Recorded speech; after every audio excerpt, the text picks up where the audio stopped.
Hello, hello. Mày đi hướng về waterfall. Thằng cu ở đây nó làm, nó chỉ hướng bậy bạ đi tùm lum tùm la. Hey, chào hỏi đi. Hey, hello. Không biết nè. Ai coi thì cứ chào. Cái này xuống cột cái dây. Nhóm chuyện chết rồi. đi đâu cột cái dây. Ê. Cây này nó ngã. Leo qua cây này.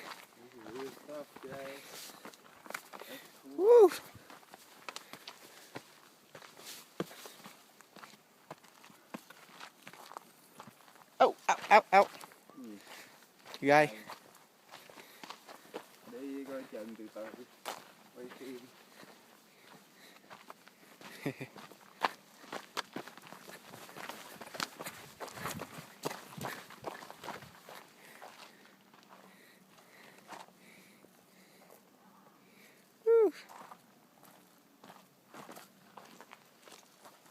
Đẹp quá ha.